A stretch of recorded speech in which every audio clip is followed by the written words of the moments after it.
Hello, movie lovers, and welcome to Movie Notions. Today, we're going to be talking about All the Money in the World, the new Ridley Scott film starring Michelle Williams, Christopher Plummer, and Mark Wahlberg. And this movie follows the story of John Paul Getty and his entire family. Now, John Paul Getty was one of the very richest men in all of the world.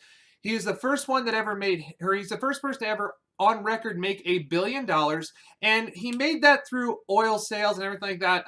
That really doesn't have much to do with the story. Just know that he is a very, very rich man. And after he first made his fortune, he was entirely all about making his fortune larger. Everything he did, from making sure he get tax returns on stuff like that, making sure he got rebates and stuff like that. Everything he did was to grow his money. And all of that is fine.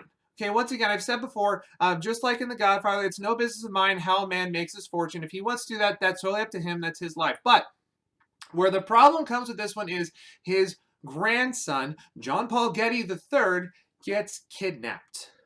And the ransomers want $17 million. And this man who absolutely loves his money refuses to pay it.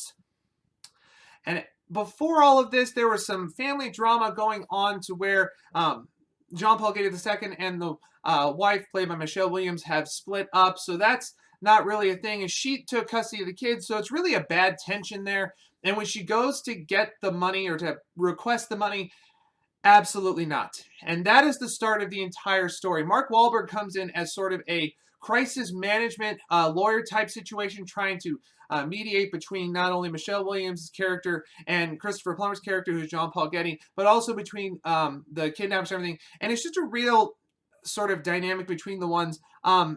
It's really a story that we've seen. After the beginning initial part, most of the movie is spent either in a courtroom or talking with lawyers, begging, a mom crying on the phone, which I'm not saying there's anything wrong with that. I'm just saying we've seen it a lot. And a lot of the acclaim and interest that it came from, I think, is sort of rehashed from other sort of stories that we've seen on this. It's a really great story, very well done. It was just very sort of, it was kind of a letdown. I mean, it was kind of underwhelming on what it was sort of supposed to be and everything. And while like I said, it's good acting, good directing, I thought it was very overall well done. To me, it's just something that there was nothing new. When you have movies like this, usually you see some sort of new aspect. In this one, you got a stingy old man, you've got kidnappers, you've got a rich kid, everything. And to me, it just wasn't, it wasn't the best on all of that. But was it, so let me just tell you my thoughts on it. Was it a good movie?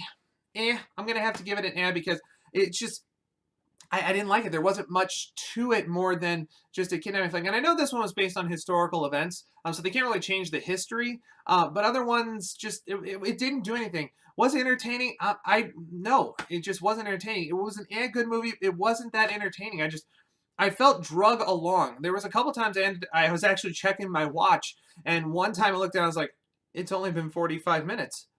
Oh, okay. And we just kept, it didn't keep my interest. And I'm one of these guys that really enjoys stuff like that, but not this time. And when it comes to appropriateness, it's a very dark concept.